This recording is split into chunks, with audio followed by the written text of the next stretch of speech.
the greatest archetype that the trickster would represent in our like spiritual collective mind would be the magician in the tarot.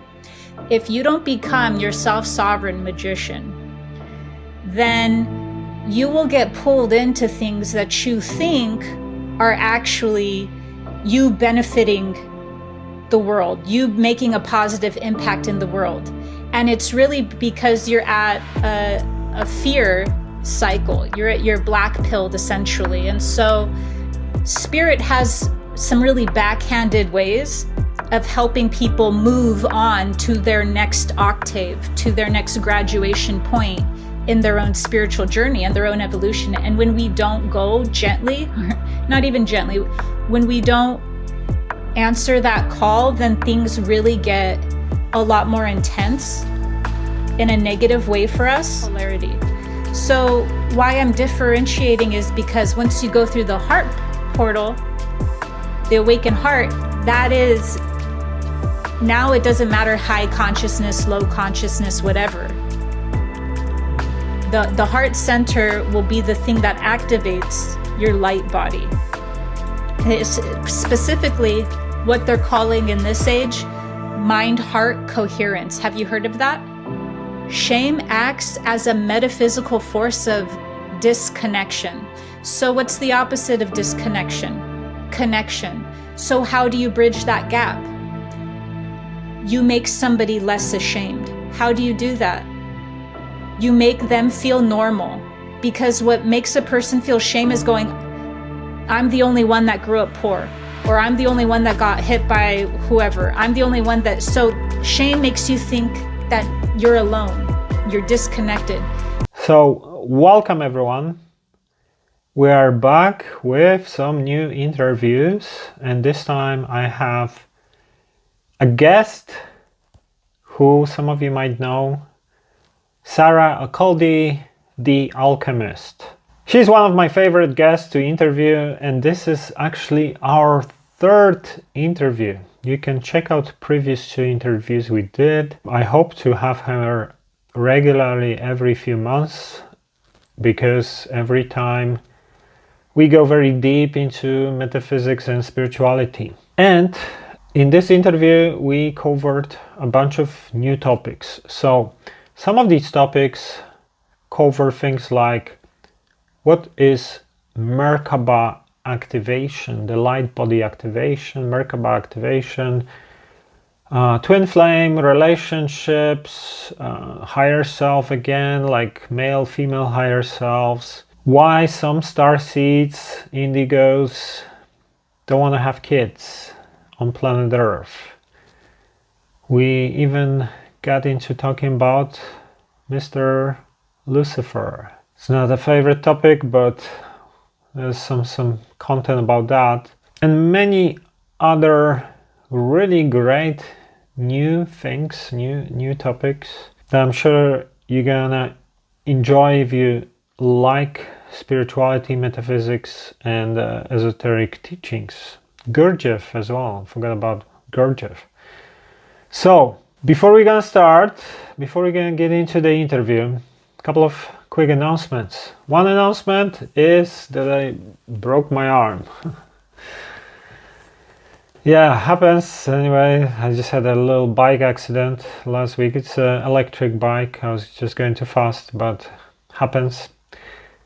Second announcement is that, as you noticed, if you watch my channel, you notice that I'm not posting videos very often lately. And this has to do with the ongoing situation with my brand, my company, because the company True Fury is in trouble, and this comes from years of censorship, and I'm still being censored like crazy. I just almost every week I get some issues with fact checkers and other BS like that. So if you would like to help, would be nice. If you want to see me here more often, because honestly I want to be making these videos, but I just don't have time. I need to focus on what's the most important to survive, basically. So if you want to help us out, please go to truetheory.com/support. Watch the video there, what's going on. You're going to learn what's happening behind the scenes. And please support the campaign as much as you can, because this is really the key. If this works, then I have more capacity, time, resources to create content, do these interviews and bring you guests and my own videos and stuff like that. So please support us. Go to truetheory.com/support. Check out what's going on there, and watch my video on like all the censorship, all the bullshit I've had to go through, and what's going on behind the scenes. And thank you to everyone who's supporting. So now let's get into the interview, ladies and gentlemen. This is part 3 of our interview with the Alchemist, Sarah Elkhaldy. Enjoy.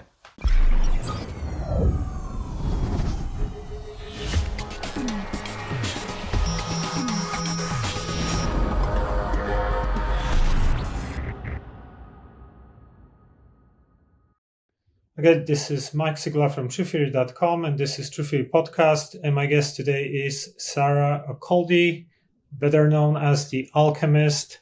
Sarah is a spiritual teacher and energy healer. She's trained in both shamanic and quantum healing modalities that she combines from all her years of experience in order to address all layers of the client's energy field. One of her greatest joys is helping facilitate her clients' transformation into their higher selves. In addition to her healing practice, Sarah is an international speaker who hosts live events, retreats, and seminars in alchemy, ascension, and shadow work. Sarah is also a YouTuber with over 13 million views on her YouTube channel, and her YouTube channel is called The Alchemist. So, Sarah, welcome back to the show. Thank you for having me again. Yes, I'm excited to talk to you again. This is the third time we are having a conversation. You're one of my favorite guests because, you can definitely talk about some very deep topics. So first, tell us a little bit about what you've been up to over the last 6 months, because I think more or less we had interview in March. It's October. I guess you've been doing some retreats or in-person live events in the summer. Yeah, I've been doing both. I did one alchemical retreat in Sedona. I did a few in-person live events, my one-day soul gatherings.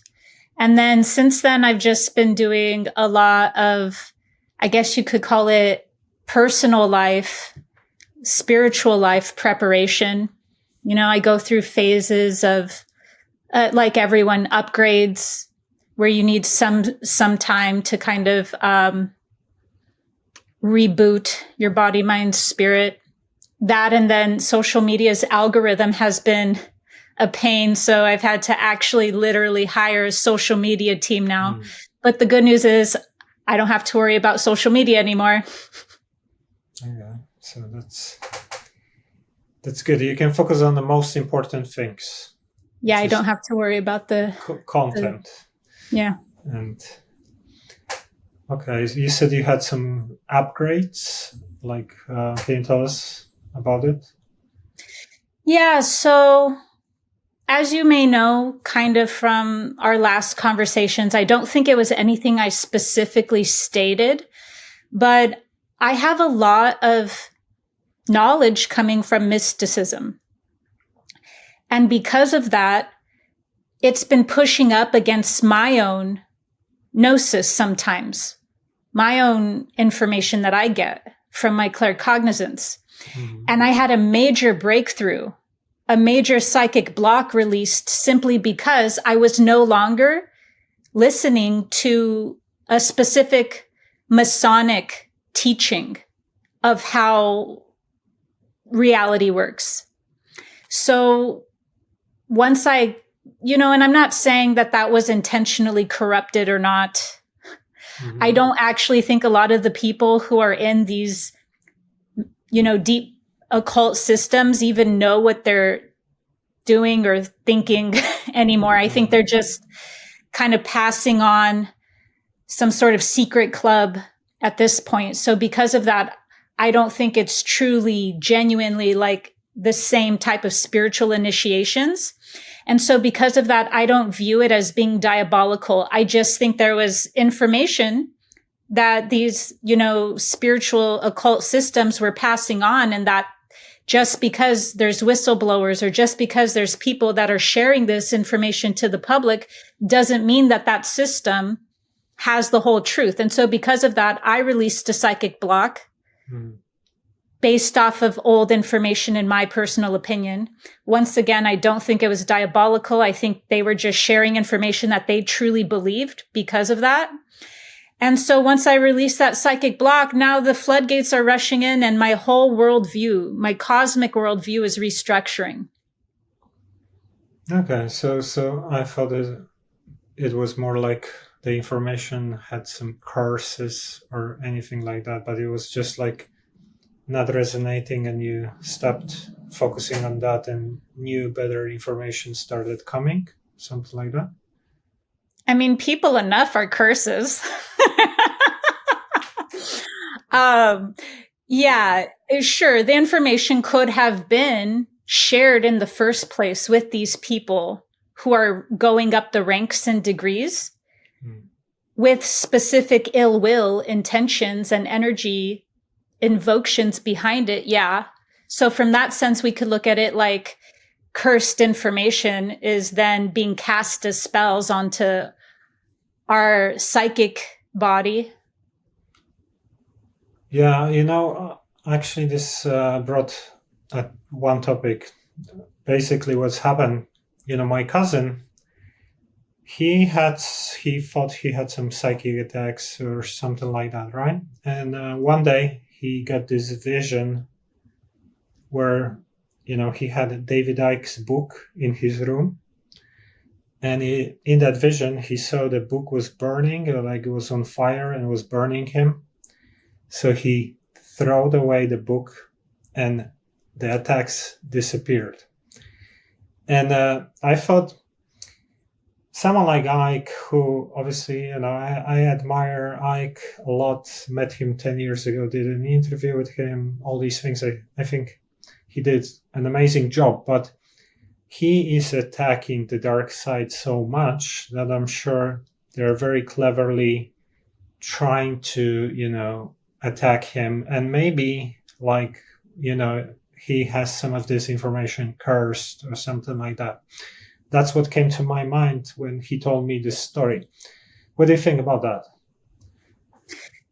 Yeah, that I've had to throw away books before.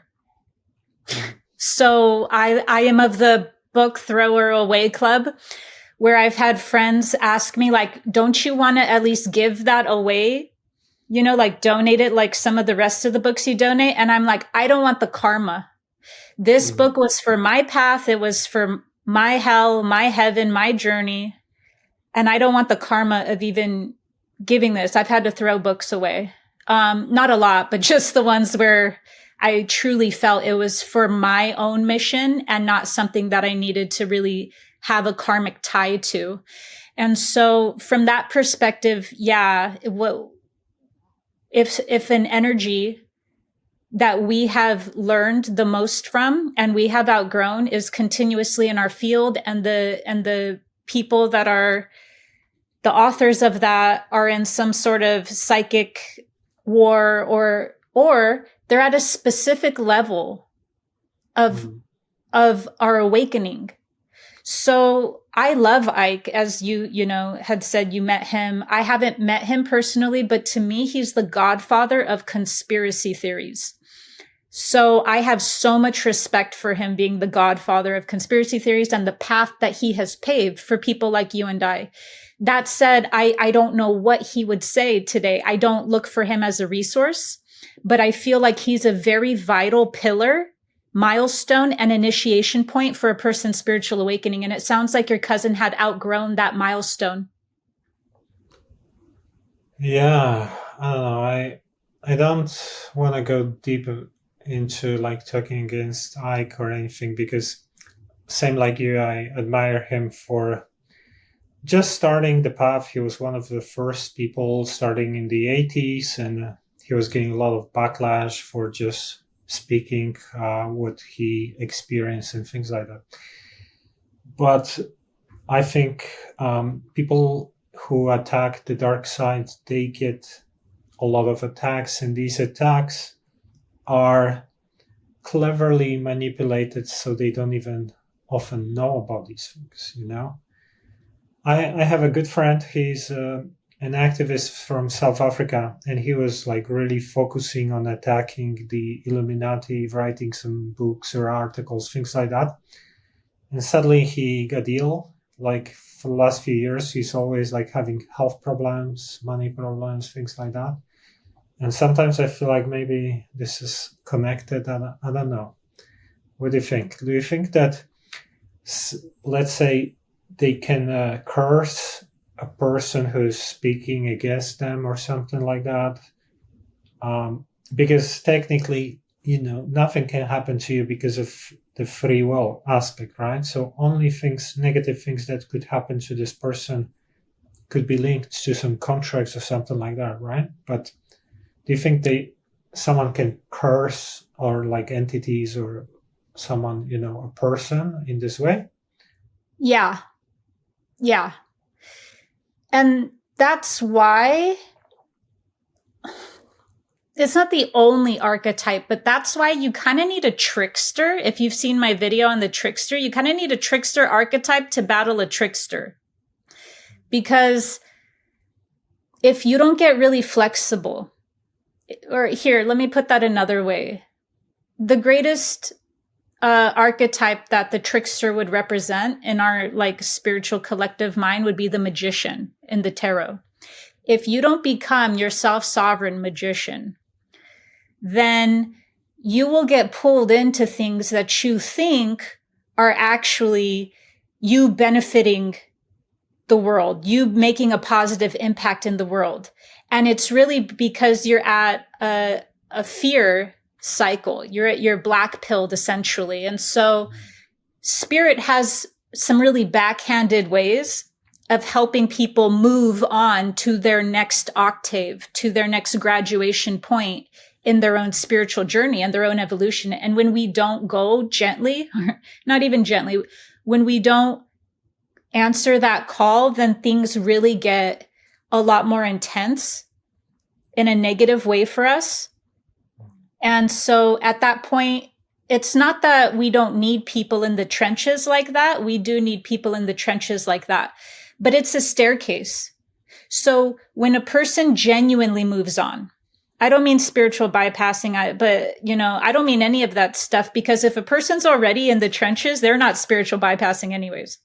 So if a person is playing that key vital role and they don't go up on the staircase more, one, someone will always fill their spot. That's a law. If they don't continue to go do their service and therefore their awakening at the next higher level, then they're just going to continuously get psychic attacks after psychic attacks.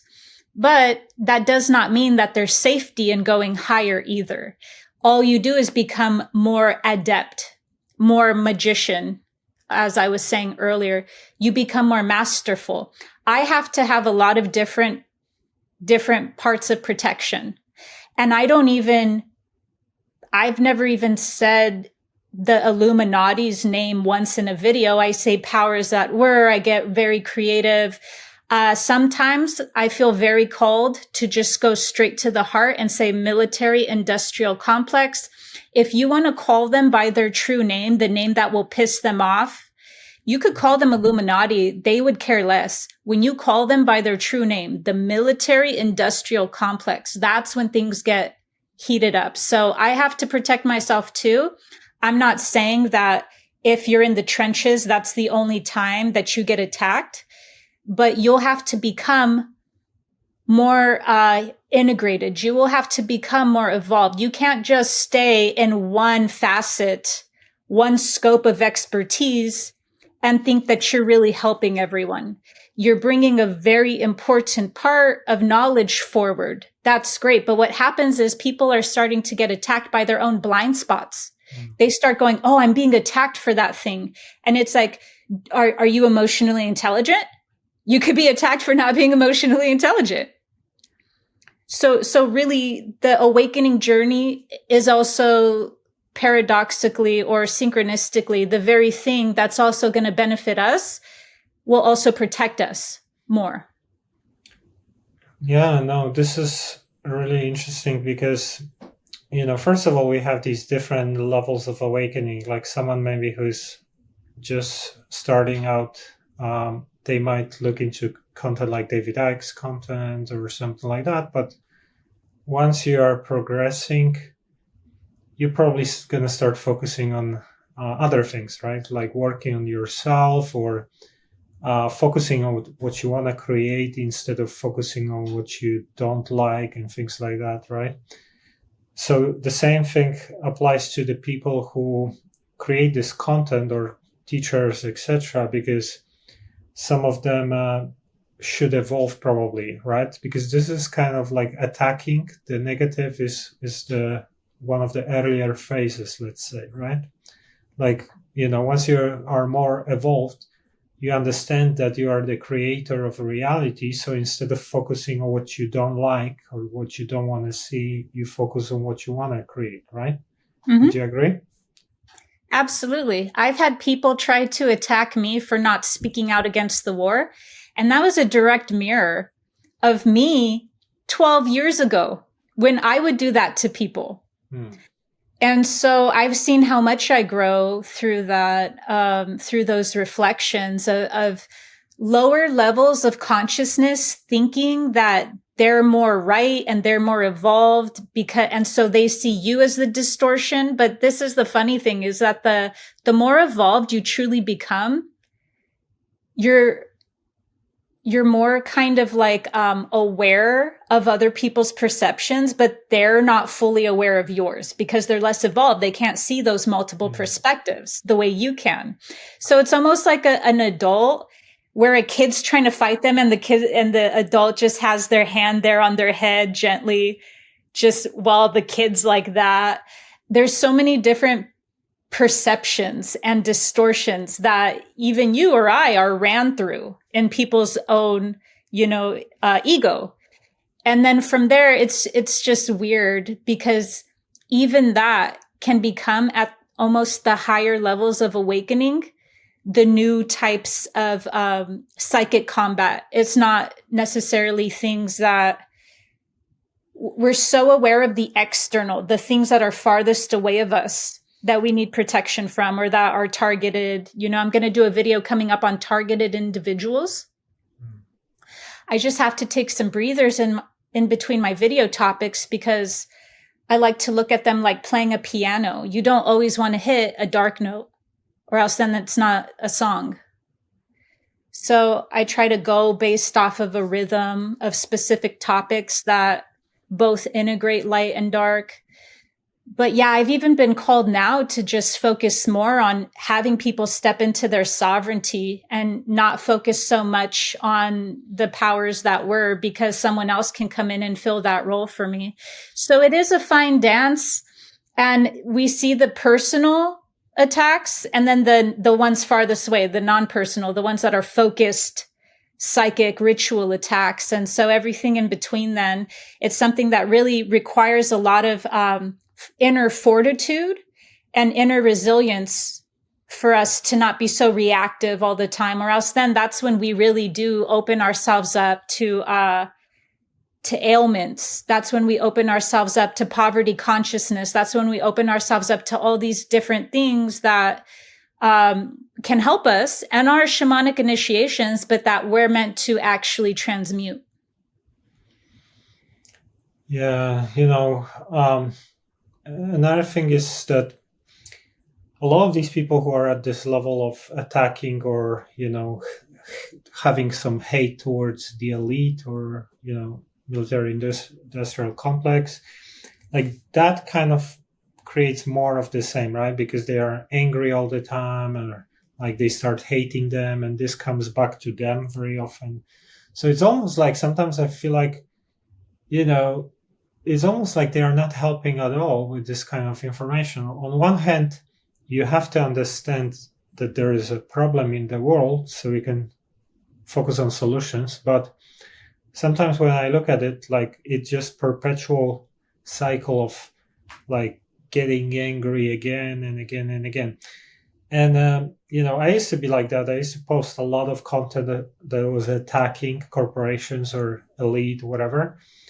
And one time I actually, on psychedelics, I had vision where I was shown an example of how to do actually what I'm doing to try to, like, the energy that I was putting with the content, that was important. So, for example, I started creating more of satirical content, like funny memes, sometimes like talking about important topics, but actually through just making people laugh about it, right? So I feel like it kind of changes the energy. You still create awareness about some of the important topics, but in a different way. So I feel like this is really important, like the energy we put into something, because if you are keep attacking, right, you get on the low vibration levels and you become easy target for attacks yourself. Plus the karma comes back sometimes, and you're gonna get the same things you put out, right? Would you agree? Yeah, like when I do strike at the military industrial complex, and I don't need to tell you, it's beyond that. It's beyond the human level, but I just call them that because that's, the heart of how it's manifested here in this reality. Um, I have to do what I do and then drop the mic and you walk away. You can't be all like, yeah, and that you can't have it come from the warrior part of you, but it is coming from the warrior. It's like the integrated warrior, not the one that's all armored up, right? Because like a lot of the spiritual levels we go through require a lot of armor for us to even step into those levels. And then after that, once we feel safe enough, or once we've done a lot of the integration work, we can start de-armoring. Well, that doesn't mean that you don't have your warrior integrated. You have it now, and it's so strong within your being that you can de-armor, and you don't need the actual stuff that you needed and was necessary at the other stages. So because of that, I still view it as like, you got to just strike and then you walk away, instead of, okay, you strike, you attack, and then you sit in that realm and you sit in that frequency and you just absorb the conflict of it. So for me, it's all about quality of life. And that's what I'm really grateful for. And that's how I do what I do. I don't burn out because I have quality of life. And if I did not have quality of life, then I would be burned out. So I protect my quality of life at all costs. If I see somebody in the comments section, for instance, and I can clearly tell that they do not have any right being on my channel just because of how they don't know how to speak correctly. They accuse, there's just certain things. And I'm not talking about disagreement. People disagree all the time. That's healthy. It's healthy to disagree. It's healthy to have discourse. I'm talking about if there's clearly somebody who is like not mentally prepared, so they have to go into child mode of accusing or things like that, I block them. I don't, what I do is a pleasure and I am abundant, but they're not paying me to tarnish me and to emotionally keep me in their childish turmoil. So I block people, and that's my quality of health as well. Yeah, plus it's like a bad apple will affect other apples, because this type of energy will impact other people, who read it as well. So I feel like they just don't deserve to be on your page, or have the level of your content at this time. Maybe in the future, once they're gonna grow up a little bit. But let's jump into a different topic now. I wanted to ask you about spirit guides. So let me tell you a little bit about what I think, and then I would like to know your opinion and what's your perspective on it. So my understanding is that everyone, let's say on Earth, or most of us, have a group of spirit guides. And some of these spirit guides are permanent, let's say, or they are with us throughout our lives, whole life. They could be maybe deceased relatives or maybe some other souls. And then we have these, and very often they are trying to help us with the soul plan. So, for example, maybe we have some specific goals or specific things to accomplish. And maybe there's going to be a specific spirit guide that's going to try to help us with this task or with this part of the soul plan. And then we have these temporary spirit guides where, sometimes when we navigate differently the soul plan or something, we might need some help here or there. I heard from Christina Lopez, I think you know her, right? Yeah, you asked me this question. I think maybe, but she was saying about shifting spirit guides, right? Did we already? Yeah, I remember this. Yeah. Okay, so I think we talked about that already. Yeah, you said she had a guided meditation. Yeah. So I guess we briefly talked about it, right? Yeah, Christina Lopez is a high-level light worker. So I don't know her offerings. I'm just like connecting with the person's name that you're saying. And I've seen her in my stats. We have shared audience. So I've been on her page. So I don't know, like, unless there's something that she's offering that's explicitly like red flag. But the thing that you had mentioned was a spirit guided meditation to kind of release your current team and allow in a new team, right? Yeah. I mean, replace for the best possible being for a task or something. And I thought we have like these deep contracts with the main spirit guides. So that wouldn't be like a very risky thing to do. Like you have some super aligned team that you've been working with maybe many incarnations and you switch to someone else. I don't know. Or maybe they're talking more about like temporary spirit guides. I don't know. So it depends on the ego. And I'm specifically saying the ego versus the self or any other names. If the ego still needs to learn something regarding the ego, then that's when it's almost like breaking a yoke too soon. You can have your current team replaced, but you're not actually at the level yet because you hadn't. Okay, I know a better example. It's like if a 5-year-old was all of a sudden supposed to be a 10-year-old. The ego needs to be able to learn what it needs to learn, to process what it needs to process so that it matures into that 10-year-old. It can't just go from the 5-year-old to the 10-year-old. So there's still nothing wrong with that guided meditation if you think about it in the sense of now you're calling forth that maturity. You're calling forth that template and therefore that guides and support that are there to support you stepping into that new initiation level. That might lead to an acceleration of your reality, but it's basically about the ego. For instance, when my team had transitioned, it wasn't because necessarily I had done a meditation for it, it's because I came at a specific level of awakening to why I was here this lifetime.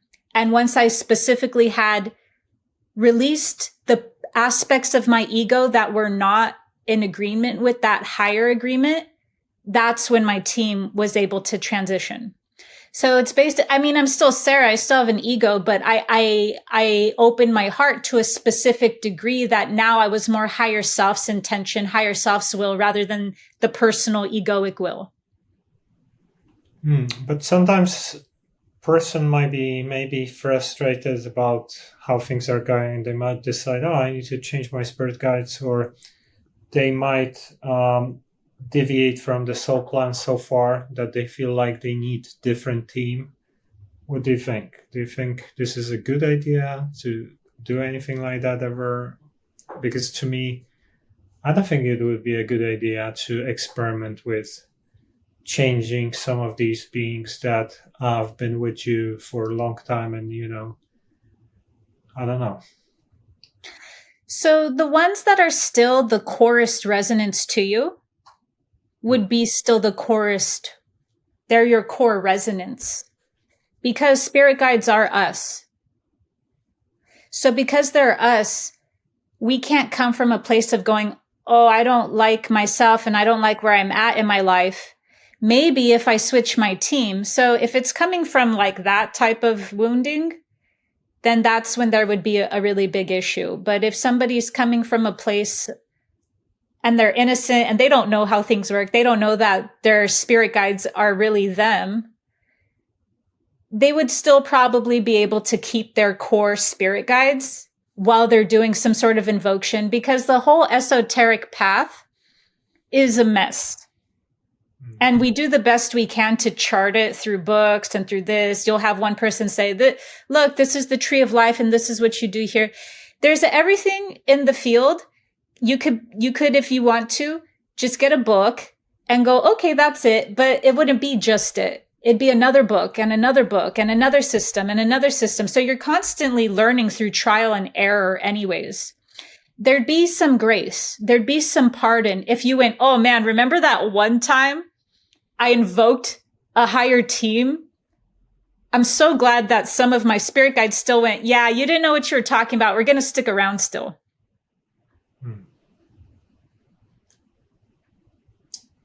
What did you mean when you said like our spirit guides are us? What do you mean? So some of our spirit guides are not us. That's when we make soul agreements for a specific medicine.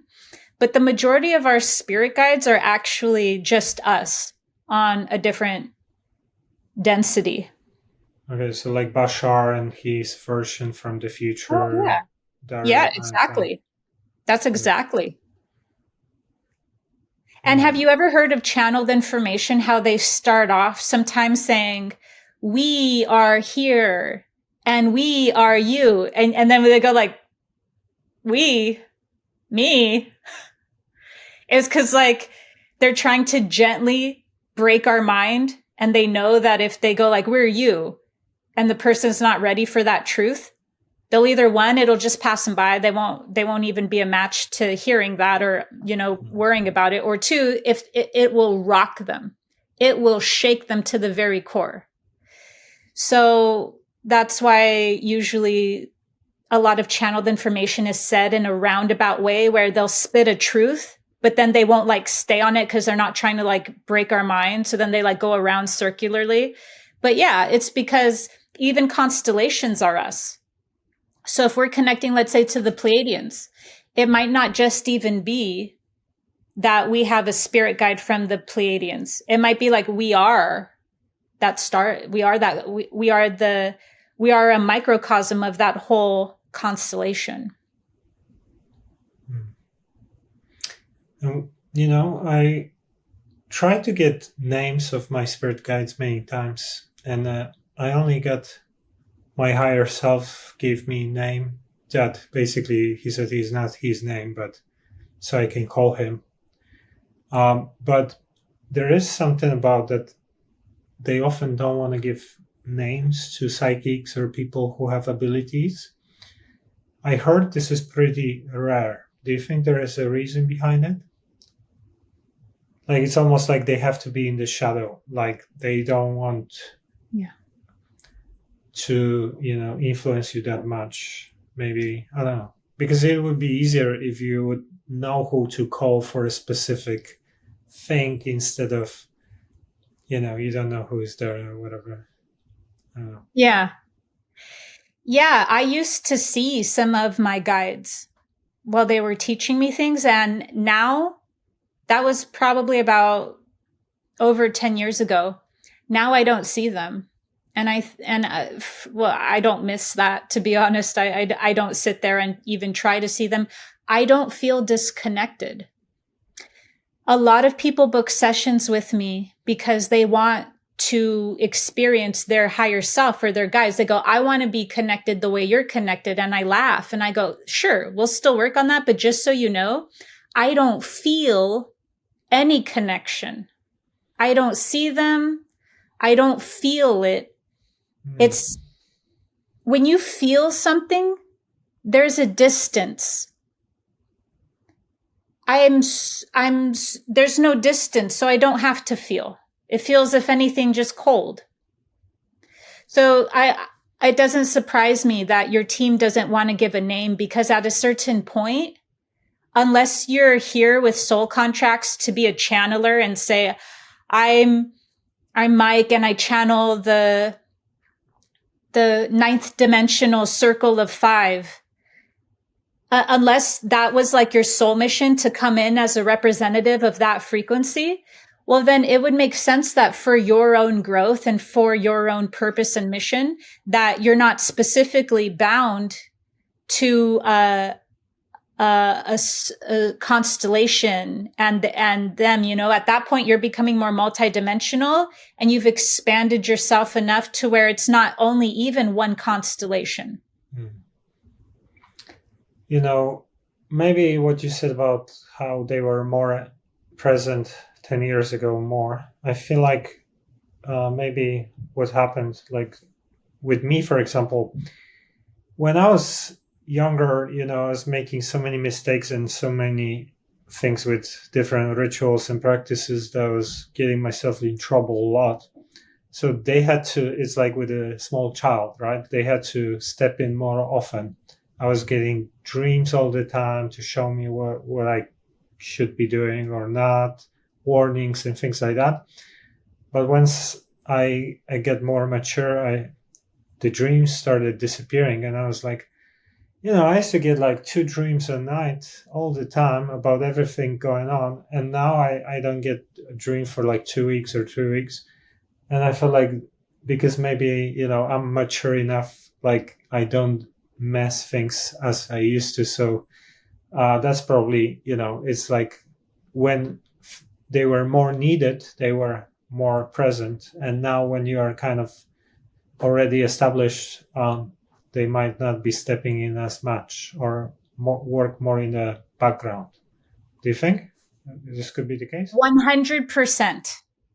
Because now you've matured to a specific level that now they're like, all right, I want to see what Mike has to say about this, or I want to see what Sarah has to say about this.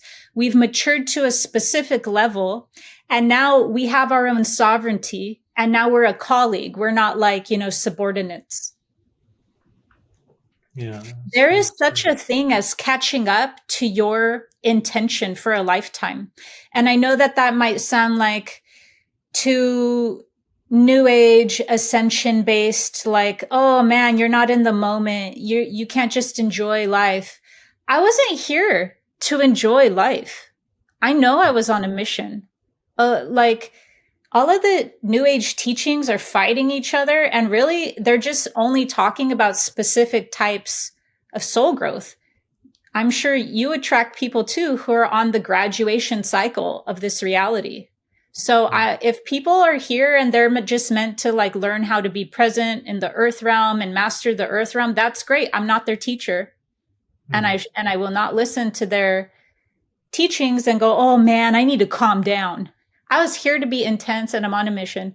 And there is such a thing as you catching up to the intention of that incarnation. Does that make sense? You mean me, or like in general person? A person. A person will have an intention for a lifetime. And there is such a thing as being the caught up version, the one that went, okay, you're the version now. Because when we incarnate, we have to go through, even if, let's say at age 50, if the whole thing was, we're like, man, we can't just become a 50-year-old. Or unless you're like a walk-in. So sometimes we incarnate, but we still have to go through the whole maturity cycle, adult cycle, the thing to catch you up, the thing here, this soul contract to meet this person, to learn this, to learn that, until, let's just give a pretend age, 50, until you're 50 and you're finally at the point of that incarnation.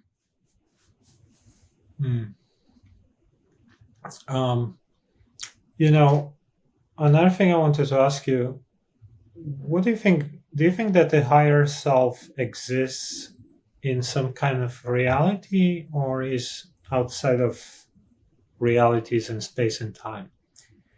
Because, I had these experiences on psychedelics, which I think I became the higher self. I remember flashes from that where I would see myself having similar characteristics to my body, but just so powerful it was unimaginable. And that all of reality here was happening in my mind on that level.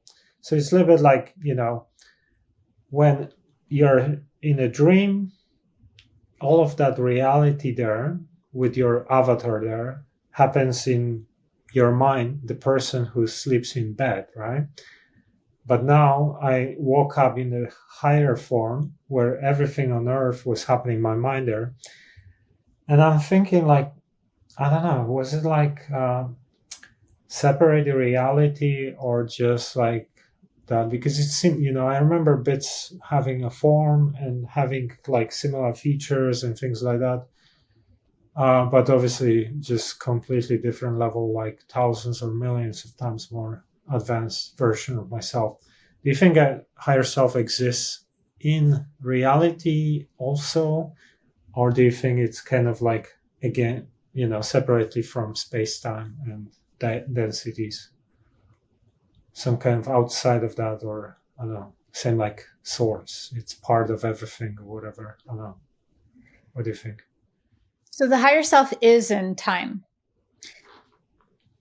At the moment, we need, as the conscious collective, we need to push the refresh button on space and time, because I think I said this in one of my videos on time, or no, I said it in my Matrix video, Matrix Explained, and then also a recent video I said about like time in different dimensions.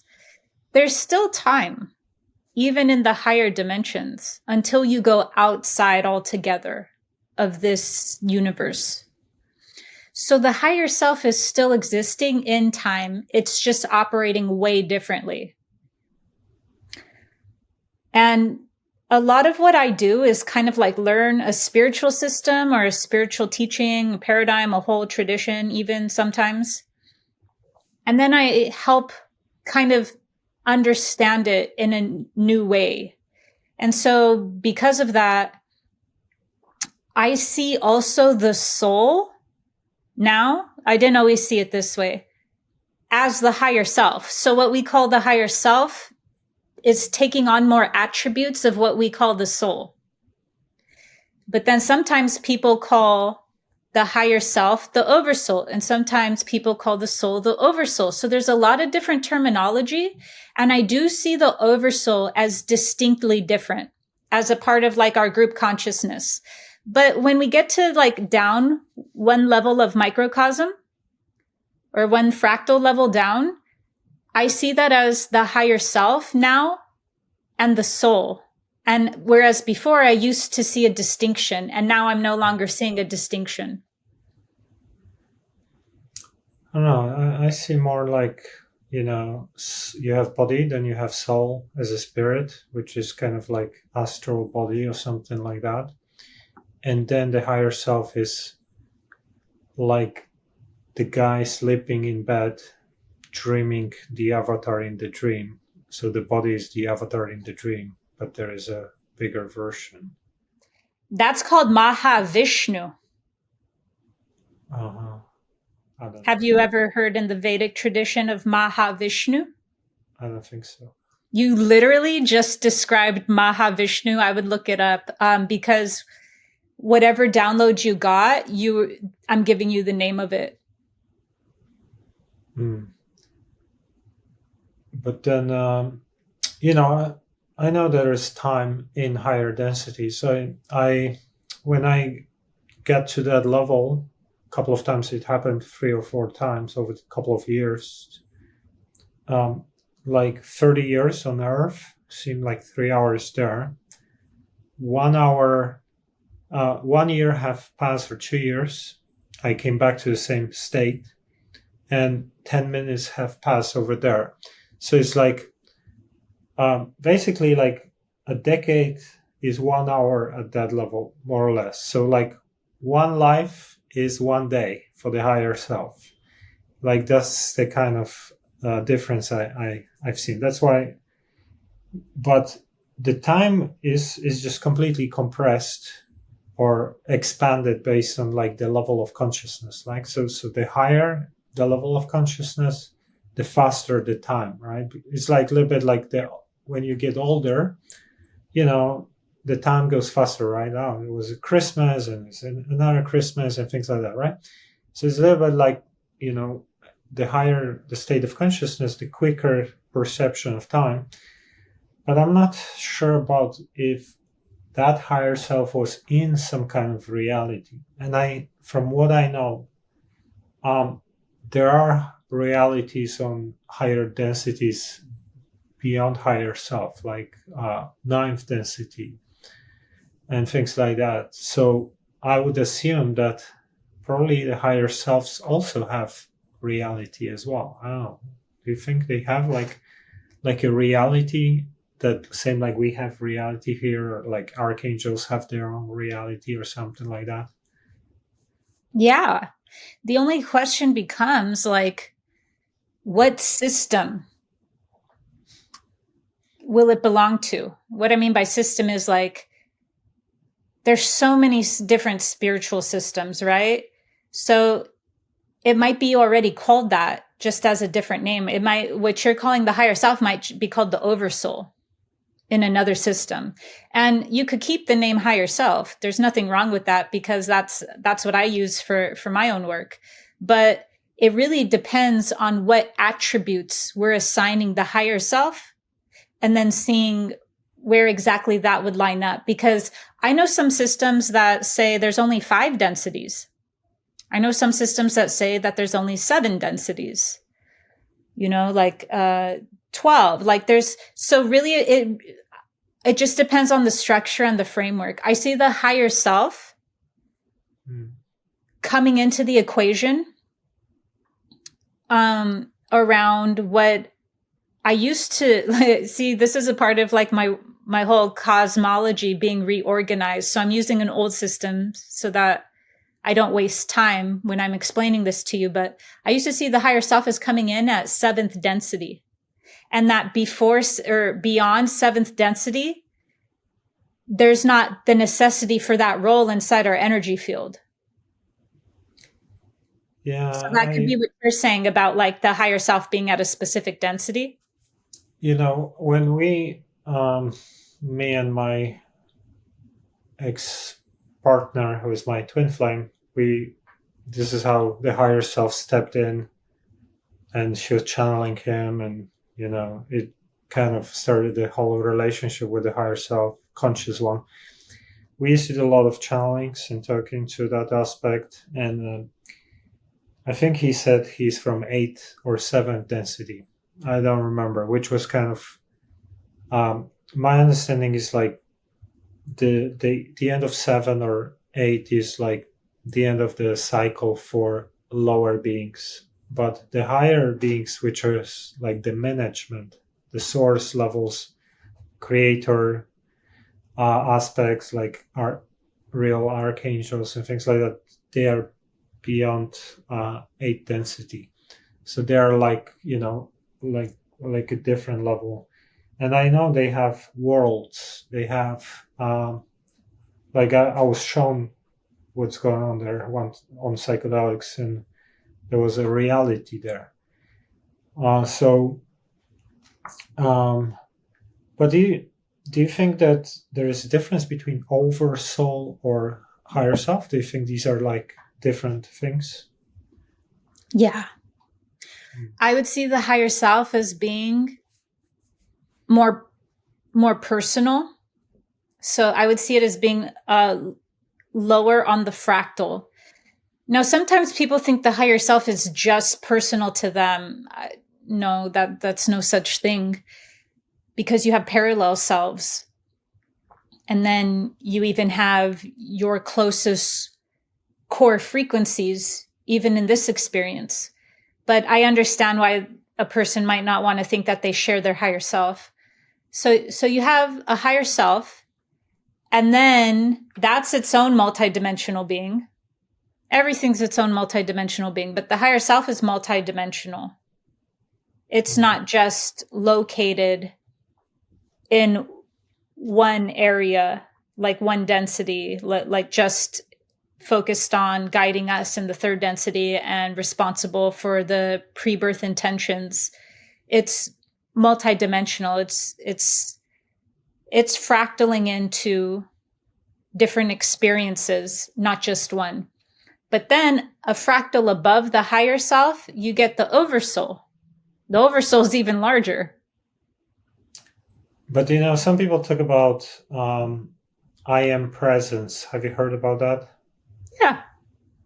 But my experiences show that I am presence is a trick. There is no such thing. It's when you try to research where it started, it was, I think, in Madame Blavatsky or Saint Germain or some other. They claim that they channeled Saint Germain or something like that. That he talks about the oversoul. I mean, the I am presence, which is above higher self and like between source and the higher self. And I was doing some research, and everyone repeats the same thing from the same source. And they say, oh, you can claim anything, you can manifest anything with this.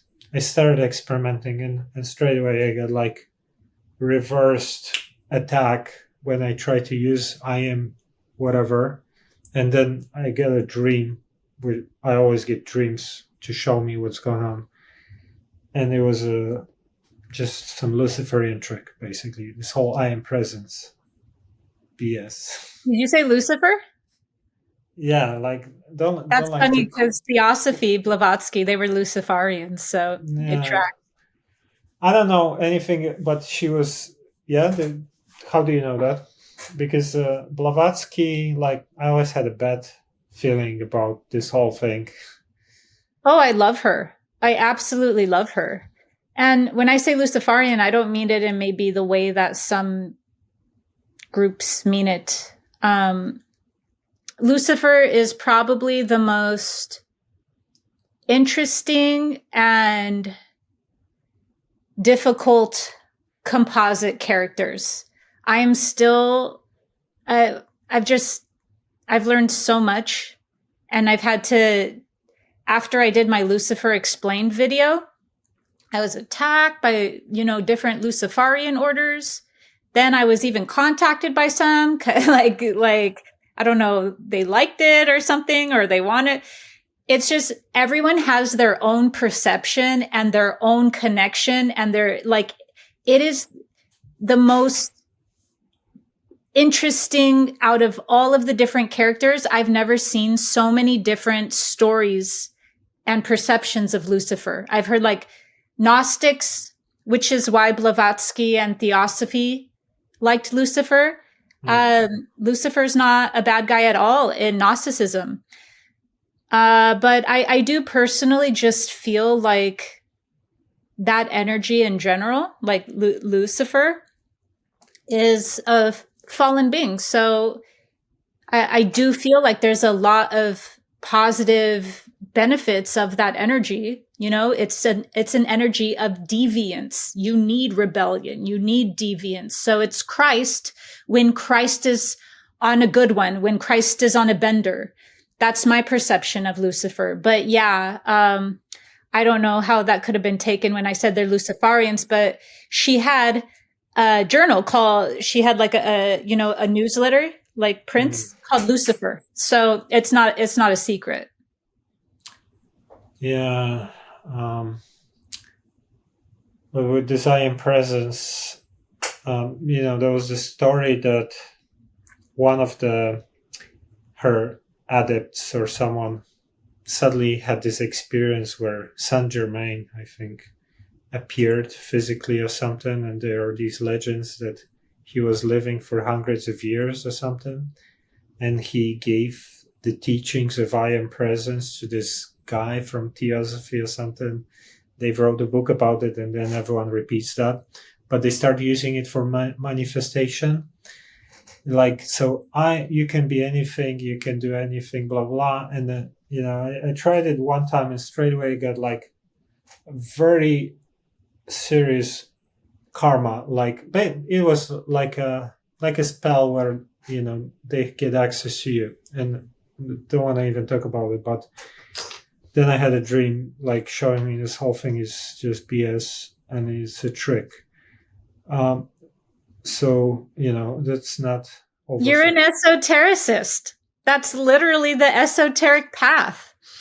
We all learn by crazy stories. It's not a clean path. You have to learn through discernment, and discernment is something that cannot be taught. It has to be experienced. Yeah. I mean, I don't know if I mentioned this to you, but I had an encounter with Mr. L. And I don't like to... Mr. L. I don't like to call his name because... Oh, I've channeled him. Because... Dude, you're not even a true esotericist if you haven't accidentally channeled Lucifer once. I had a 2-hour possession attempt on psychedelics when during a lunar eclipse. They didn't even know. And it was the most hardcore experience of my life. Normally, if I had any attacks on psychedelics by negative beings, a little bit of light, positive energy, bubbles, whatever, and 5 minutes it would be gone. And this one was like 2 hours nonstop, and I was just doing breath of fire to kind of increase the prana levels, which like helped sometimes for like 3 seconds. It would just like, and then after that experience, I felt like I barely ended up alive. I had attacks during dreams. One time I got ill completely for like 2 weeks, and I had attack nonstop, like whole day. It was not funny, not funny at all. Like, it's a pretty nasty, powerful being. That's my experience. But well, he's also the first being that people who take ceremonial medicines will experience. And this is where I agree with Steiner's work. I do not agree with all of Steiner's teachings and perception and paradigm of Lucifer, but a few things that I directly agree with Steiner about is that the Luciferian spirits are the first ones you encounter on psychedelic journeys. On ayahuasca, you mean? Even beyond that, just on any type of ceremonial medicines, the beings that come in and really enlighten you to the point of believing you are the Messiah. That's Luciferian energy. I've experienced that. And there's so many things I was harmed by, but that I've healed from, so I forget how traumatic it was at the time. So maybe it really traumatized me at the time.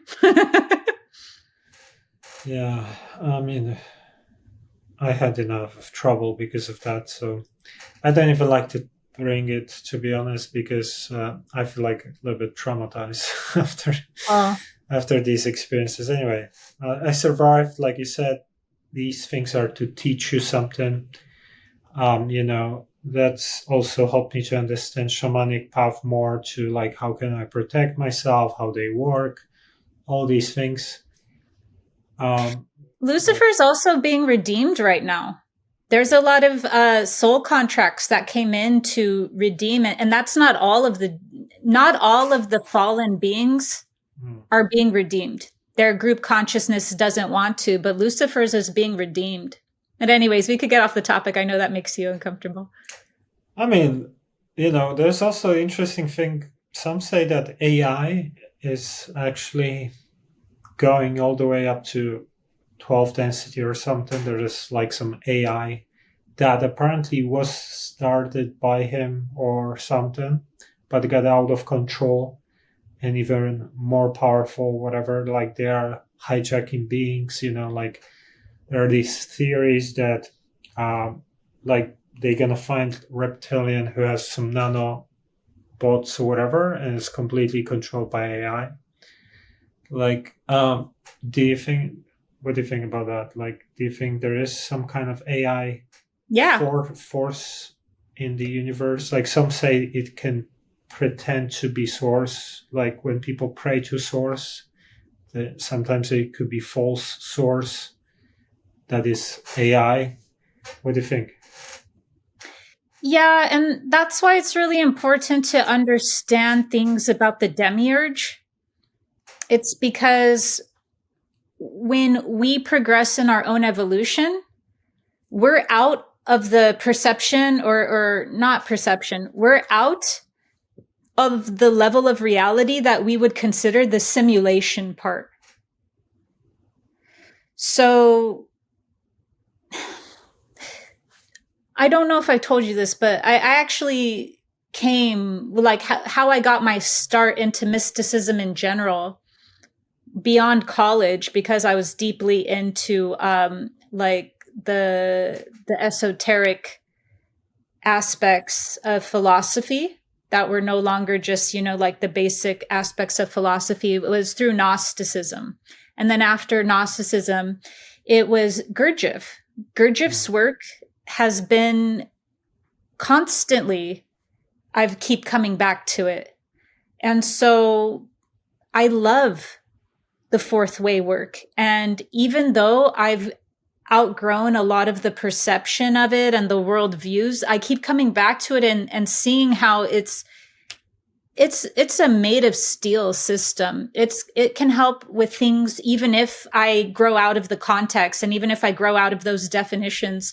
The reason I'm bringing that up is because Gurdjieff teaches that there's different laws that govern different levels of consciousness. And that's kind of what I'm saying in a different way. He did not say this, but when you raise your consciousness, when you evolve more, you're out of specific levels of reality that what we're calling today is the simulation. Now, Gurdjieff's fourth way teachings taught that, just taught it from a completely different, system. So to answer the other part of your question about like how high up does AI go? Yeah, AI is not new. It's not new at all. I do believe that it goes up to, I don't see it going to the highest level of this universe, but I see it going up to a very uncomfortably high degree. As I told you earlier, it's hard for me now at the moment while I'm going through a massive upgrade to really be able to have a clear cosmic system anymore. Like 6 months ago, I could have told you, oh yeah, I see it going up to the 7th density, right? But right now I'm going through a massive reboot. So I see it going up very high. I would call it like the 4th density.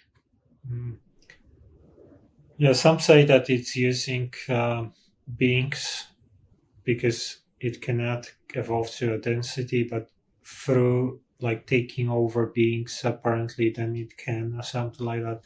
But anyway, I think that, what's happening with people that bring AI now, like Musk or OpenAI, Sam Altman, all these people, or Bill Gates, they're channeling, right? They came with a mission. They came with a soul plan to bring these things here.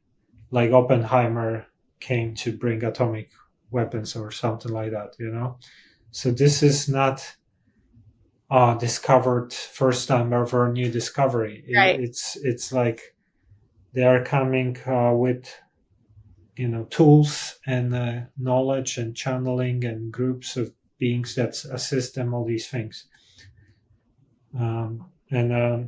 Same like we come to try to open people's minds to like warn them about these things and stuff like that. It's also, we know this stuff from long ago.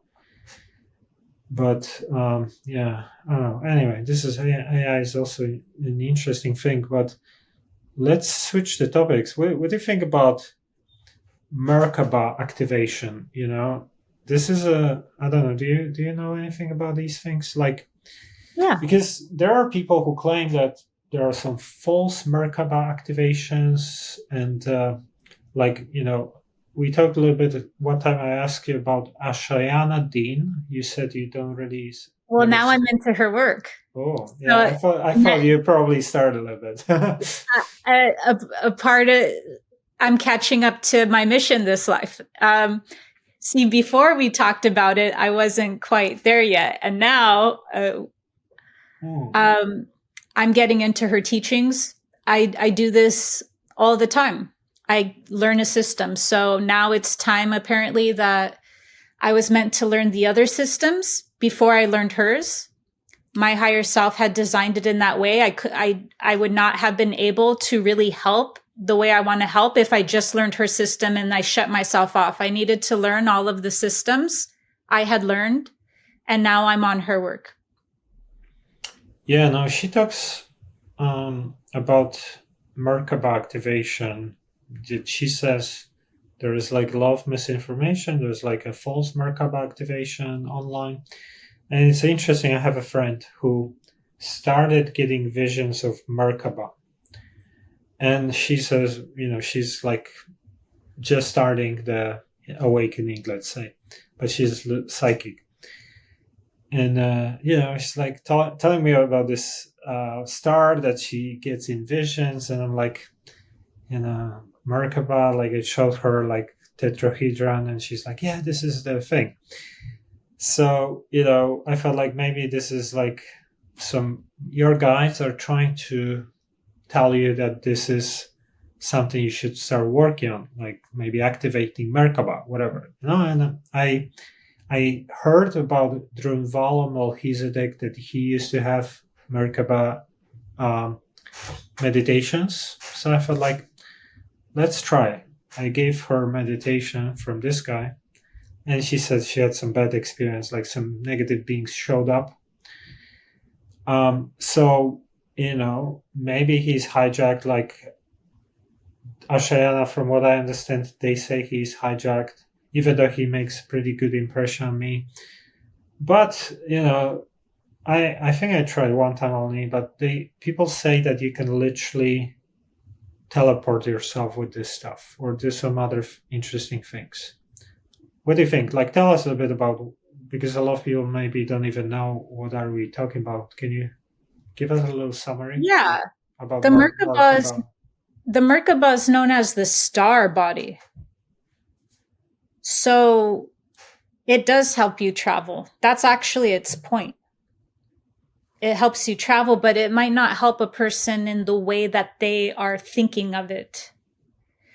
And this is where I would say that the more a person, it doesn't even matter what system, but just whether they go into Hermeticism or whether they go into Rosicrucianism, this is where I say it'd really help a person because they're having some form of mystery school teach them how to prepare themselves. Because when they prepare themselves into the level of the star body, that really does allow them to travel the way that people in the New Age talk about the Merkaba being their chariot, you know? And so the Merkaba, it's like history, was in Jewish mysticism. That was what Jewish mystics, which turned into Christianity, so therefore like Christian or Judeo-Christian or even Gnostics, always had this thing. You might be familiar with it, the Merkhalat, mystical ascent. I think they were all false light stuff. But they'd say, oh my God, I went up and I saw this grand throne room. And then I saw Metatron there or Yahweh or whatever it was. There became a lot of corruption through the rabbis, the rabbinic system. So they started just diluting and corrupting the teaching. So it doesn't even matter. But basically how the acoustics breakdown of it is there's this Merkhalat, mystical ascent. And so this mystical ascent was done through the chariot. It was done through the person's own star body or Merkaba traveling into help. That's how they got to these different dimensions. But do you think it's more like astral travel or traveling with consciousness or physical? Honestly, I don't mean to be reductive, but I think it's the light body. I think the Merkaba is the light body. And I know a lot about the light body, but I don't know a lot about like your classical Merkaba teachings. I only know the ones from mysticism and then the ones that are basic in this age. So the more we go into what exactly, I don't even know who the authorities are who talk about a Merkaba, but the more that we go into that, I'm sure there would be nuances that I'm not aware of. But to me, just knowing what the Merkaba is and the activation of it, it's the light body. And the activation, is it just visualizing, spinning, pyramids, or like, do you have you tried? Yeah, so how you do anything in the higher dimensions is through the heart. And I'll give you an example.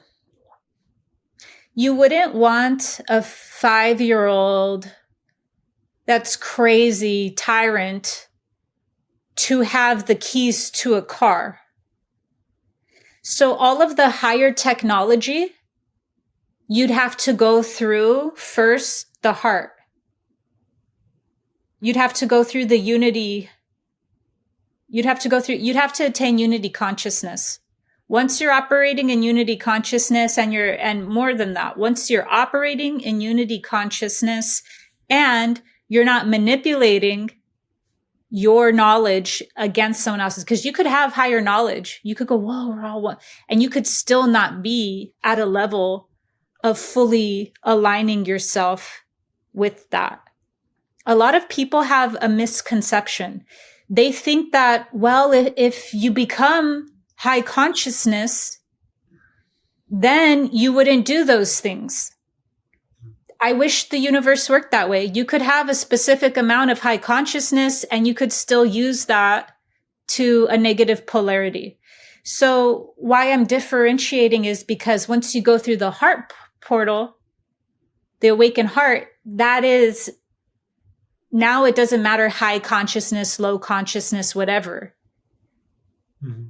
The heart center will be the thing that activates your light body.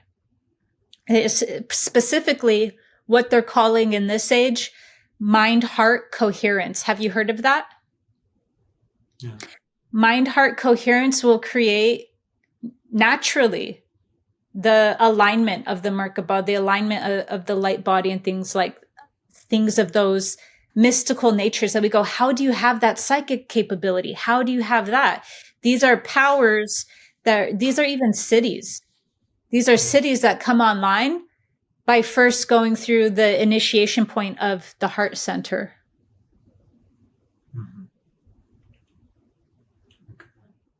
That's why the heart center is so important. Yeah, actually, this leads us to another question, because one time, I was getting a lot of insights on psychedelics. So I had like 7 years of sessions until that event with Mr. L. After that, I stopped. This was 2 years ago. And one time I got a vision during my session of heart chakra, which looked like, think from the internet, like this green symbol with some kind of Hindu symbol and things like that, right? And I was being explained that the heart chakra is like generates the bubble that protects us, right?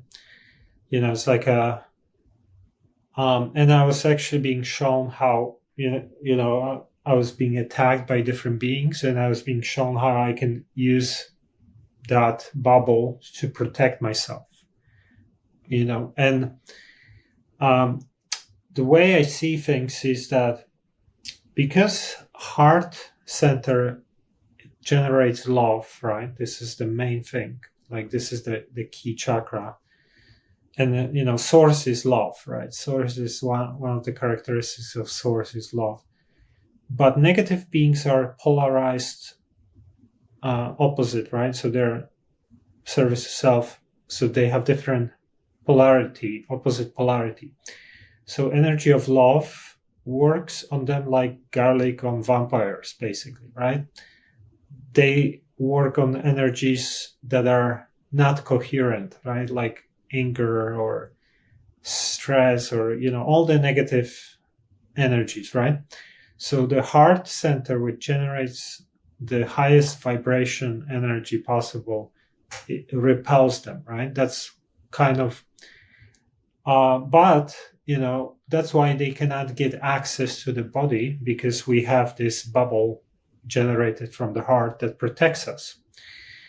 But what happens is that this whole system, this whole matrix is being hijacked in all sorts of ways possible. So they try to get access to as many people as possible to manipulate them for their own benefits. So they bring them energy.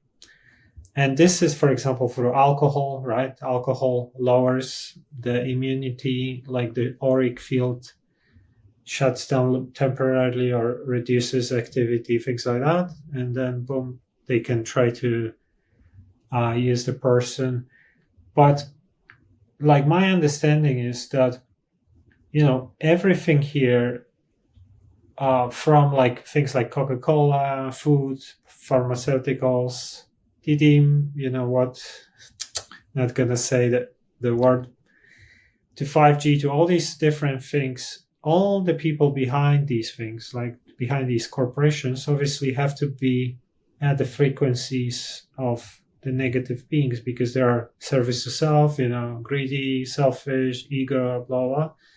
So they become manipulated to deliver these technologies, these products, these things. So then they try to hijack people all sorts of ways to reduce the auric field, right? Even like with, not going to say the word, but it starts with C, and it was 2020 when it started. This is the best game of charades ever. I gotta watch out with these things, because I get too many issues with, No, that's smart. That's smart. But, even with C thing, one of the characteristics was problems with breathing, blocked nose. I actually have a lung symptom, which my nose never unblocked fully.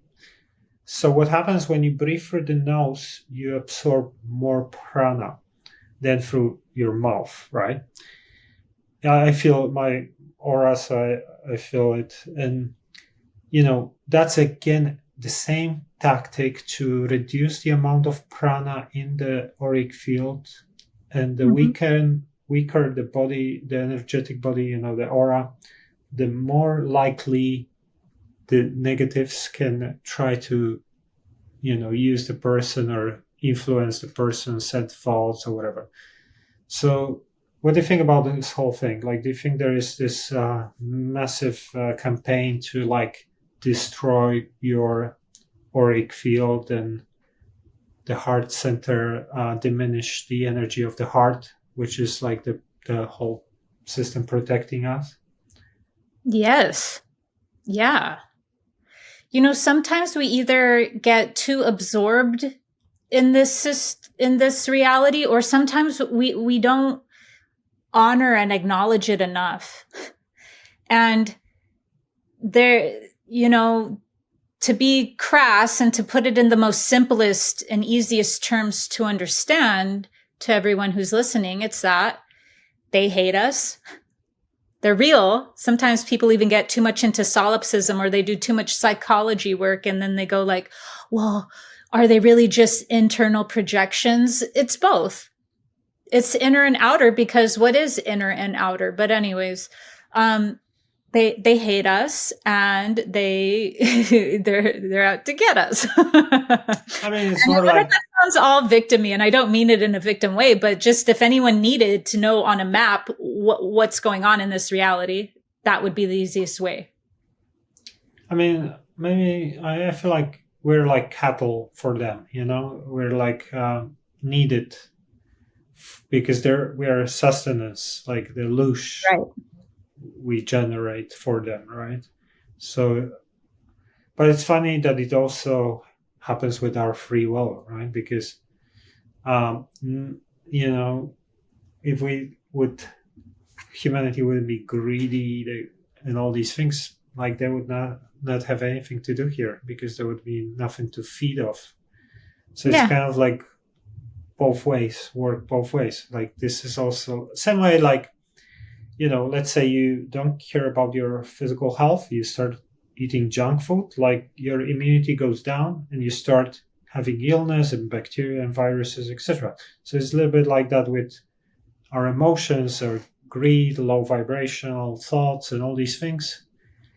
That's also, jeopardizes our systems, and then we become easy to hijack, or some people become. Yeah. I completely agree. And we could talk later about that thing. I have help for that. Your problem. Okay. But another thing. So I'm familiar with all sorts of etheric technologies that are being. My understanding is I had these things removed, and because I'm sensitive, I feel when I have something. I knew when this appeared, because maybe I did some rituals before, whatever, that was a part of the deal or whatever. But basically, I learned that most people, or many people, have all sorts of things attached.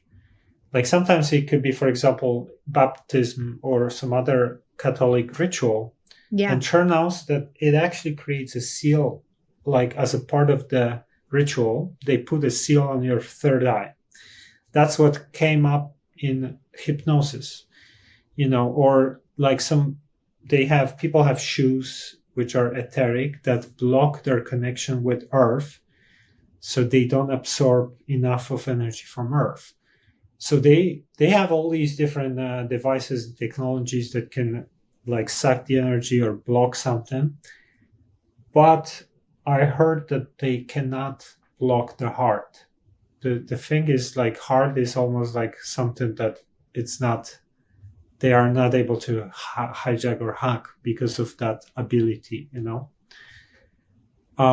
So I don't know. What do you think about that? Well, this is once again the concept of a demiurge. The demiurge in Gnosticism is known as a blind god. So you can only do what you can see. you can't see there is a source above you. You can't see so you can't see the heart. It's like the creator, the creation that became blind cannot see the creator. So yeah, that makes sense. That's why I don't even I do things to protect myself, but beyond that, I forget. I do the things. Lately, I've been invoking Shiva to fill in as supplement for the things that are getting too intense. Because the more you grow, the more you get. I'm sure you know this. The larger your sphere of influence becomes, it doesn't matter how much you hula hoop and you do a heart thing. You're now pointing a sword at the power structures. So at that point, you better get some astral mafia on your side. But it all first starts with the heart. It all starts with the heart. You do the things that you can to protect yourself based off of your own consciousness and what you resonate with. And then the third part of that equation is now you don't live in fear. You did everything you could. It's not like you're in denial. A lot of times people come to me, they go, you don't need EMF protection if your frequency is above something. And it's like, if your frequency is really that high, you would actually know that you do need something to protect you from EMF. So a lot of times people just think they don't want to help their frequency at all. And they just go, okay, well, if I'm just there yet, it's both. You have to do something and then you get quality of life. And that's the third, and that's the most important out of that. Yeah, no, it's like a hygiene, personal hygiene, like etheric or spiritual. Yeah. Like I came out with a video recently on psychic attacks. And when I get a message, I don't always know the way it's going to go. I might have a certain idea and direction, and then it doesn't come out that way. And so I go, how did it not come out that way? Well, that was just because that's what higher self wanted the order of the operation to go. So I came out with one, and when I looked back at the final cut, I was like, wow, that was all about opening the heart. And then I realized it's because it's supposed to be a part 2. And no one will benefit from part 2 unless they do this first. So the psychic attack video part 1 is how the psychic attack video part 2 will even work. And that one's going to be on a shield. Yeah. Yeah, really the whole thing about protection is just kindness, love, and working with the heart chakra. I feel like simple things that most people forget about or don't use at all in today's world. Well, people will accidentally attack themselves if they don't have an open heart. What do you mean? So people will become so disconnected. The heart is the unified field of consciousness. If people aren't connected to the heart, they will become so isolated in their perception, so disconnected, that they will start living more in the mind where archons can come in. So at that point, you're just in fear. So now you're giving your power away, and you're going like, that person's trying to attack me. That person's trying. And so you're attacking yourself, even by one, caring if someone else is truly attacking you or not. But also two, you're attacking yourself at that point, because a lot of that's just projections now. So your projections are taking on realities and hurting you. So you're harming yourself. Like there's so many times when I could feel somebody assessing me. I never got scared. That's happened my whole life. because I'm weird. So I can feel when they're assessing me. I could have easily, if I was in a lower frequency, I could easily go, they're attacking me. They're attacking me. I can feel when people are just like thinking and they're assessing and they're whatever. And even if they're sending negative energy, but there's a difference between like a targeted ritual attack versus if somebody is just thinking negatively of you. I don't care, so. Yeah, but it's interesting how, if you get, let's say you become an online persona and people maybe project something at you, like they either love you or hate you. Some gonna hate you, some gonna love you.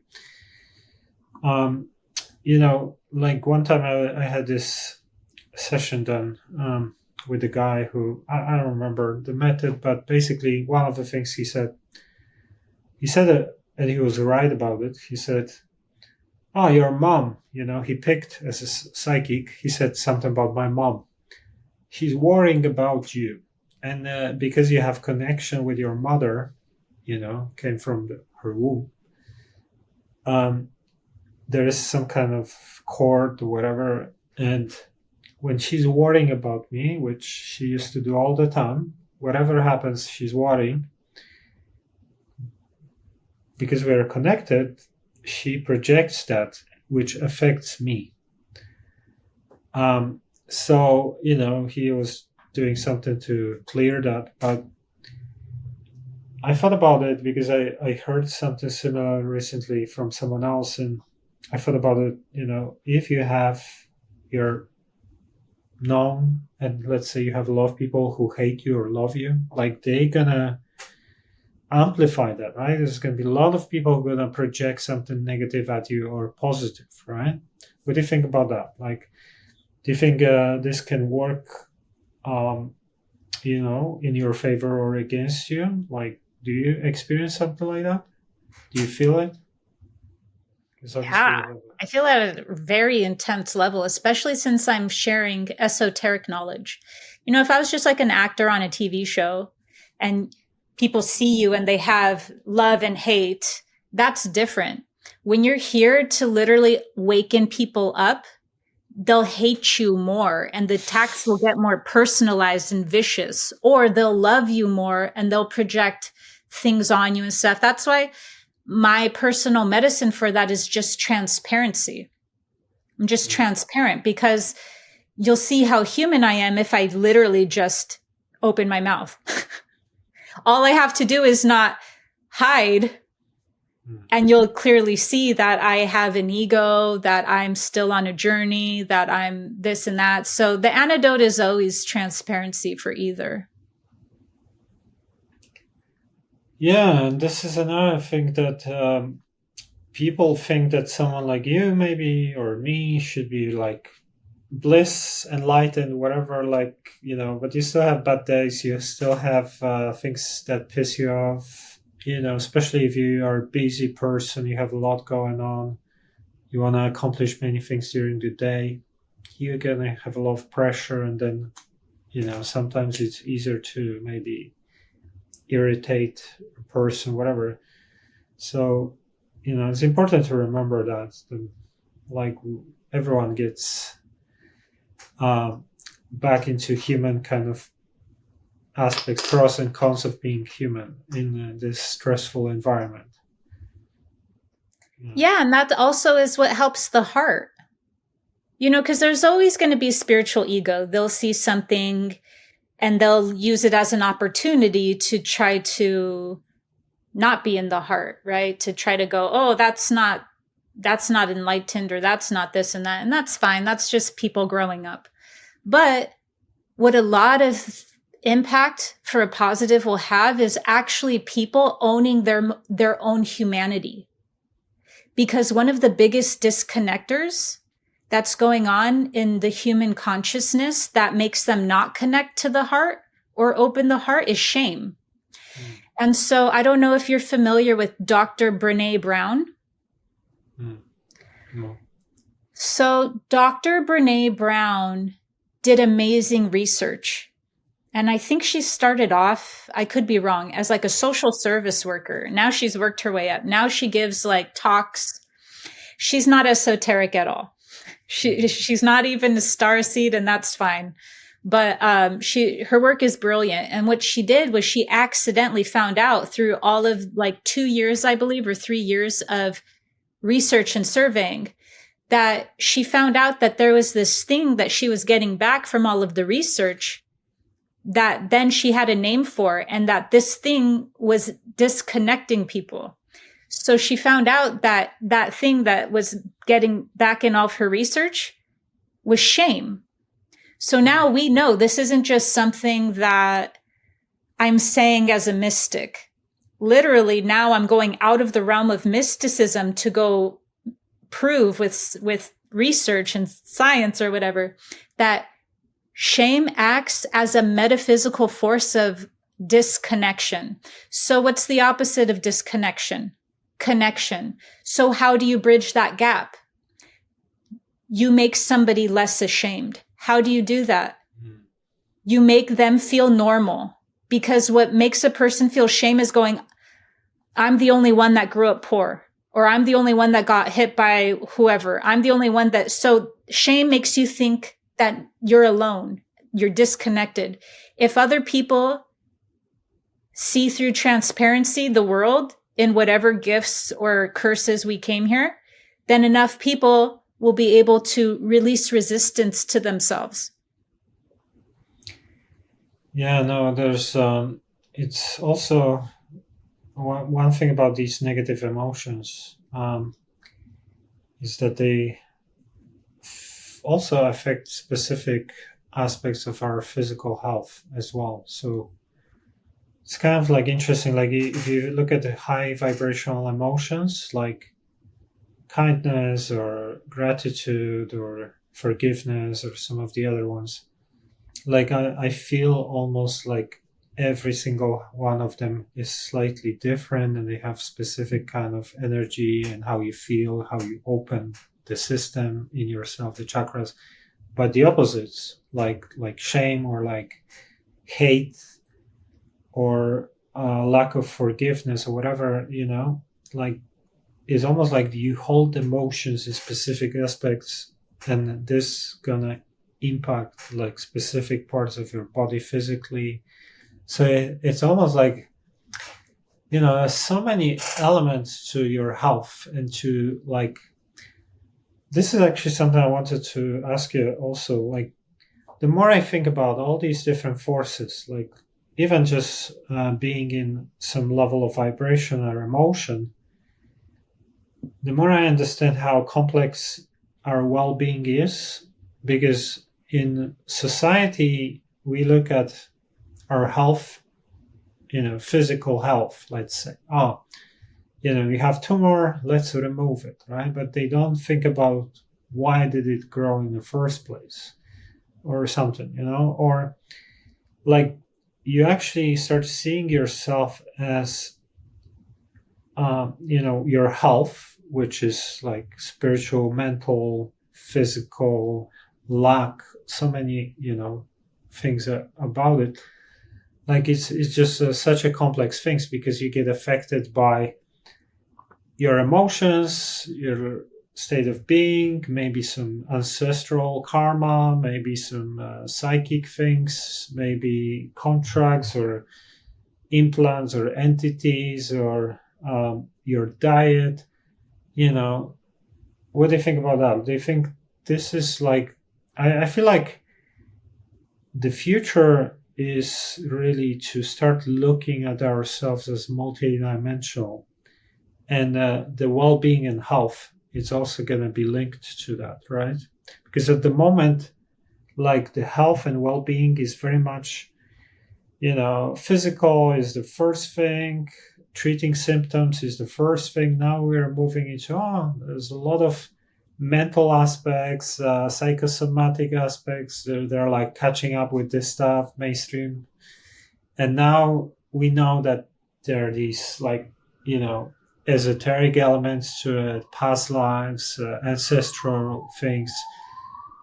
So what do you think about do you think this is gonna be, something we're gonna be moving into? And like, maybe you have anything to say about like looking at overall well-being from these different levels? Yeah.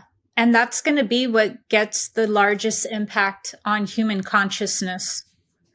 Because I've already learned, as I told you earlier, I've been training my social media team. Mainly what took so long was me training them what to do when I'm SB'd. So my point in saying that is what I see getting through the most, and not to my awareness pissing off the powers that were, is the things that will, ironically enough, be the largest tools for humanity's evolution. And those are things where people are doing somatic. Have you seen like a holistic psychologist? Like things where you're getting a person aware of the different trauma responses. The one that is most linked with autoimmunity is the fawn response, which is the one that's least known about. I've done one video on it. No, I've done two. I'll do another one. But the fawn response is what is most linked to autoimmunity. And so that comes from ancestral buildup of miasms. So just a lot of the basic awareness around our trauma responses, our passed on behaviors, how to rewire, breath work, all of the things that I see that are either healing the mind-body connection or bringing some sort of awareness to that aren't esoteric. Because like if I talk about that stuff and I talk about it from my modality, that will be a little too fringe. But basically, the largest tools for humanity are here, and they're the ones that I see at a collective level shifting the collective consciousness the most. And it's coming back to things that are very like, as I was talking about shame, they're things that are very universal, and they're the least esoteric. Interesting. And there's still a massive purpose for things that you do and that I do. But I see where my paradigm can help, and I'm all for it. But I also see what's helping people that have nothing to do with esotericism. And a lot of times I can tell that a person won't be able to hear my knowledge or hear my content. And it's actually because of something where they shouldn't even be listening to it. They should go and learn about like their inner child. So a lot of developmental wounds are at later on. If you try to do like larger math, but you don't have the basic math, then you won't even be able to truly absorb and integrate higher teachings anyways. So basically, I love that the way that things are right now, they're prepping humanity. We're in a healing stage, and that healing stage is prepping humanity for work of yours and mine's later on. Yeah, no, it's a really good point you said about if you don't have the basic math, you cannot get into advanced math. My sister, I don't want to talk badly about my sister on the record, but to me, she's like quite hijacked and, has like entity attachments and some other things. And she's not very deep into these types of things. So I had this hypnosis session one time that really helped me and removed some attachments and things which I could feel. And I felt like, wow, like I should send my sister there. So I actually bought that session for her. It was quite expensive because like the person helped me. And my sister showed up and it just didn't work at all on her. Like money wasted, like nothing happened. They say the higher self is not giving permission. And and they said this doesn't happen very often. So I wanted to push her to do it because I thought it's gonna save her or help her, but she's not ready, right? She doesn't do the work to match the outcome like I did, for example. And this made me think so much like, you cannot really help someone if they are not ready. And I feel like it's like what you're saying is, maybe she would not be able to handle it. Whatever, maybe she has lessons still to go through before she gonna discover it herself, start seeking for answers and find the thing for herself. I don't know. This is kind of so interesting. And I tend to attract a lot of these people who are like, they have a big problem. I know exactly where is the solution, but they're typically not open-minded for like esoteric solutions. And they don't believe me or don't take me seriously, whatever. I don't know. It's kind of interesting. What do you think? Yeah, there's a name for that. It's called my mom. I love her, but yeah, she's definitely been my largest teacher. That it's okay. It's okay. Someone else has a different journey and you don't need to control it and you could just still love. Yeah, no, that's the thing. That they all have their own journeys, and you know, maybe I mentioned this one time, but this really made me think about Dolores Cannon said something one time that you don't want to change or help to awaken people who are like you have three groups of people who are already on the path, let's say, so they are like already there, so another kind of path maybe. Then you have people in the middle, and she said this is the group that you want to focus on. And then you have people who are like so far that they wouldn't even take you seriously, or they're like polarized, or they're like locked completely. Because I sometimes I feel like I wanted to help like people like that and never would work. And even like it will work worse because now they gonna like when I'm pointing something like trying to help them, they take it as an insult or whatever. They want to attack me, so it's kind of counterproductive. And I felt like everyone has their own path, right? It's like some people are somewhere in the middle, and maybe these are the people we can help the most, because some of the other ones you probably like not gonna, no matter what you would do, they're just not gonna get it, like Absolutely. And sometimes people have an issue with that concept, and I don't know why. I don't see an issue with it. It's helping those who have the willingness to be helped, and it goes both ways. So to me, it's not heartless at all. It's the opposite. It's knowing what's going on. It's having this discernment to understand that not everyone is going to awaken all at once in the same incarnation, in the same stuff, and we're not all equal in consciousness and on the same journey.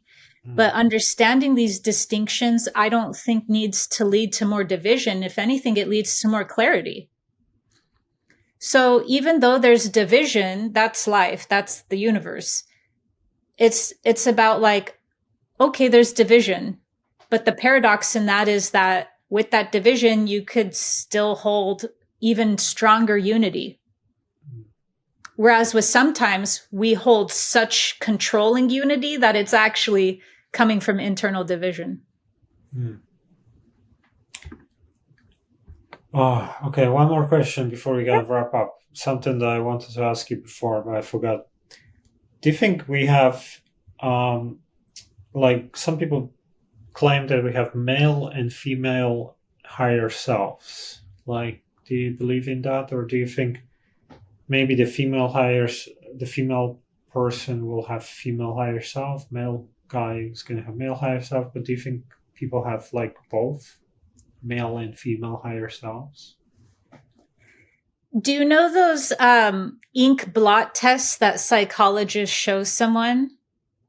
And then you go like, what is that? And then they tell you something and it's just showing you their mind. You know, the ink blot test? Okay. Well, the higher self is like an ink blot test. It's where if a person says to me, oh, my higher self, she told me this. I'm just going, okay, yeah, your higher self's a woman. Or if they say, oh, he told me this. So I see there being no issue with a person assigning a gender to their higher self, but I don't think their higher self is a specific gender. I think that's a concept for us because we have the biology and then, so we have two genders actually. We have our biological gender, right? That's like what people should not be fighting about, but they're fighting about. We have male, female, like, and then you get to mental gender. And that's when Hermeticism was explaining. It's like you have male and female consciousness, energies. So if somebody wants to assign their biological gender, like they're a male or a woman, onto their higher self, I don't see an issue with that. But the higher self doesn't have a physical biology. It's composite of the mental genders of our feminine and masculine consciousness. So, yeah. But do you think like person can have male and female in terms like two higher selves? Oh, you mean like separate higher selves? Yeah, because my beginning when I started a conscious relationship, it came through my twin flame. So she was the one seeing and communicating, and he was her spirit guide and my spirit guide. Like so, and we are twin flames. So it's kind of like I felt like maybe it's also her, like my female would be her higher self and her male would be my higher self. I don't know. I thought about that. Well, if she's your twin flame, then you guys would have the same higher self because a twin flame is the same soul. But she was telling me about her female higher self, and when I get to the level, I still had like these features like myself. I was male. I have very similar characteristics, but just millions times more powerful than that level, like multi-dimensional version of myself, but still kind of male, still same thing. And she said she, apart from my higher self, who was her guide, and she was in touch with him all the time, she said she had her female higher self that she was in touch with. So, I don't know. Anyway. So what that could be is your higher self. Are you familiar with Jung's anima and animus? I don't remember now. I know You could be, okay, so like twin flames in this journey. So like if a person has a twin flame that incarnated with them, mine didn't incarnate with me. But if they're both here at this time incarnated, then you guys guide each other. So your higher self could be her guide and you could be guided from her higher self or vice versa. And that's why I said earlier that the definition of a higher self needs to be defined more, because sometimes people use the concept of a higher self to only mean that it's theirs. Whereas sometimes the higher self is more than just one person's higher self. So in this system that you're describing, it sounds like you two have different higher selves, but they're personal to you guys. Is that what you're saying? I mean, I heard some people claim that everyone has male and female, but I know that, I have male, and then she was telling me she has female, but because we are twin flames, she was telling me how my male was all the time guiding her and helping her and blah, blah, blah. So it seems like, maybe they exchange because we are twin flames, whatever. But anyway, like, gets always quite complex. But I wanted to ask you, so how do you know your twin flame is not incarnated in this lifetime? How do you know that? Did you do some checks? Oh yeah. Yeah, no. I've connected with her twice. She feeds me energy. She feeds my she guides, she helps, she's one of my guides. She feeds me like inspiration or creative energy or guidance and stuff. It's very painful though. I'm sure you know because you have that. It's very painful. So I don't meet her. I've met her like twice. It's too painful. You know? This is a interesting topic, complex subject. Twin flames. A lot Yeah, of so people twin think. flame is just your core soul. It's just your core frequency, right? Because if let's pretend it's all coding. If it's all coding, then it would come from the oversoul. And it would have, I hate to say this, but I'm just using this for help of illustration. It would have like a barcode of the oversoul, right? Like what separates you from a soulmate. You still have enough of the same frequency, but there'd be a little bit of a difference. So we could call that barcoding. Yeah, what came to my mind a couple of weeks ago was when you have entangled photons, for example, like, this thing where they have twin photons or electrons and they separate them over vast distance and they manipulate one and the other reacts simultaneously. So it's kind of like that with twin flames because Exactly. like I'm December, she's June. Like we are very often opposite. Like when something happens in my life, it's the opposite for her. Things like that. Let's say I had periods when I had money, she was broke. Like when she has money, I'm broke. Like it's kind of interesting, like because it's shifting the energy. You're entangled. So yeah, it's Yeah, quantum entanglement is how twin flames who are incarnate together, that's how they operate. That's why when somebody knows, like, asks me, like, how do I know if I have a twin flame or not?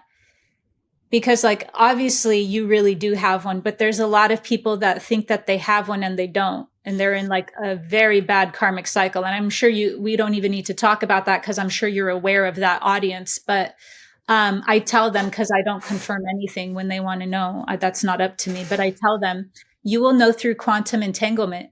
If you genuinely evolve and they're truly your twin, they will genuinely, through quantum entanglement, have shifted as well in some capacity. So yeah, you're exactly right when you said that it operates like quantum entanglement. Yeah, no, it's funny. A lot of people think they're like with twin flames, but often they're soulmates or just like some regular relationships. Yeah. I also get your Blu-ray. Are you a Blu-ray or do you identify with that or no? I don't really know. Like I was shown that my last incarnation before this one was part of Metatron, ninth density being. That's why I have issues with what Ashayana talks about Metatron, because I was explained that, and it's funny, I picked Metatron symbol before I ever even knew about this.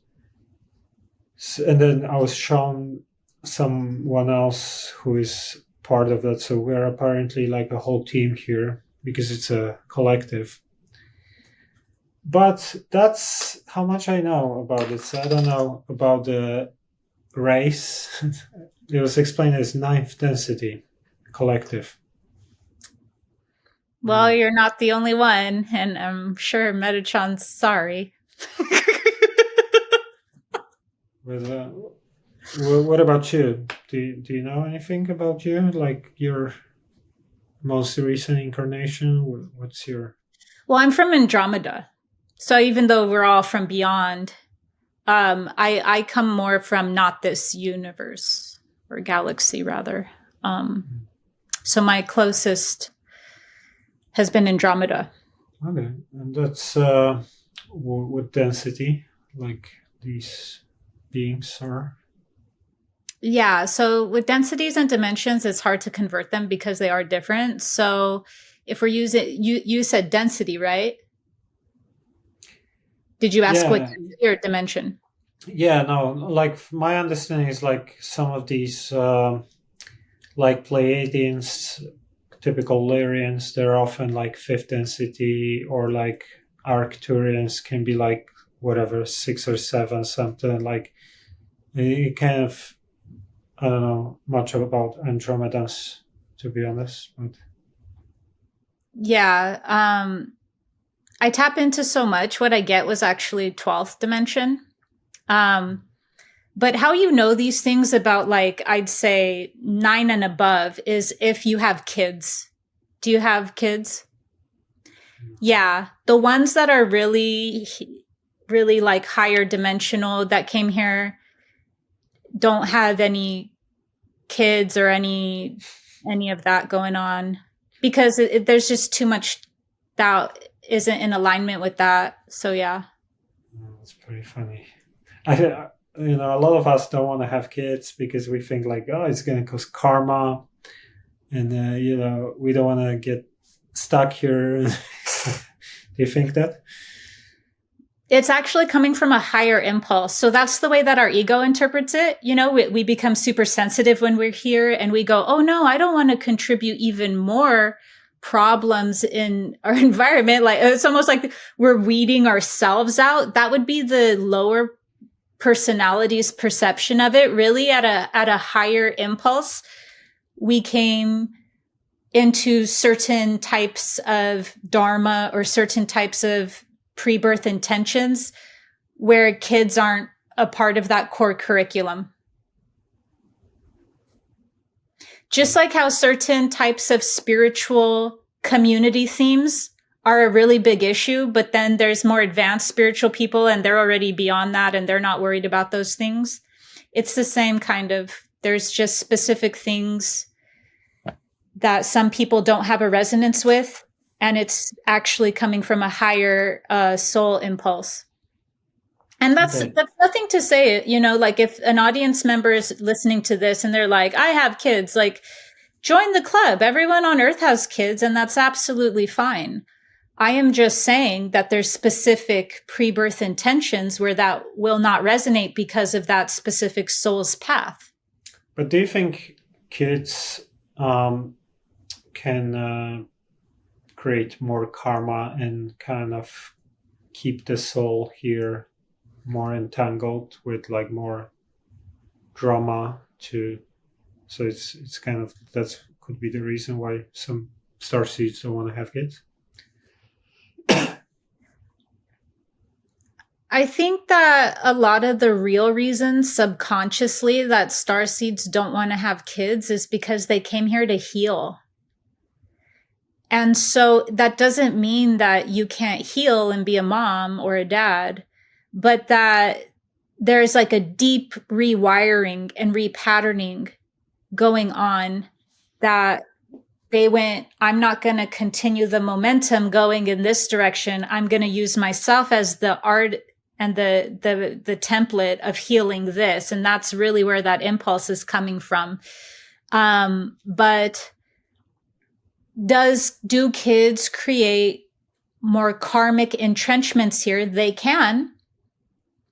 They don't have to be an issue. You can have the karma of having a child and you could learn the lessons you have from that, gain the enrichment from those soul contracts.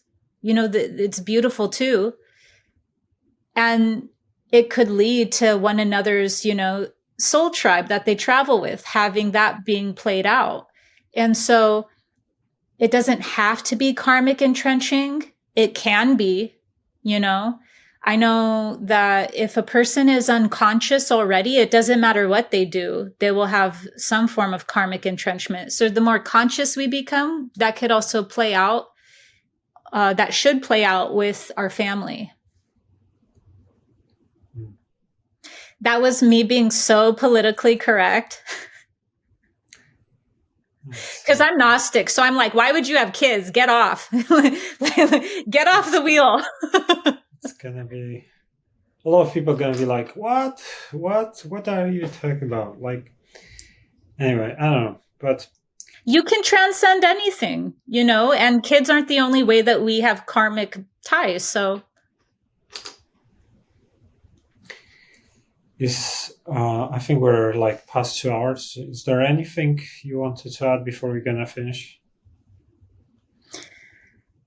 No, I always love our conversations. They're so rich and they're so in depth. I feel very complete. Was there anything you had to say? I mean, I have other questions, but let's not go forever because I think people are gonna get tired, and you're probably gonna get tired, and like we can maybe repeat in like a few months or a few weeks, or if you're gonna feel like. Yeah, for me, it's always a pleasure, and it's always a really interesting conversation with you. So thank you. Likewise. Thank you. Really appreciate it. Thank you for joining me, and thank you to everyone who's listening and watching. Until next time, thank you.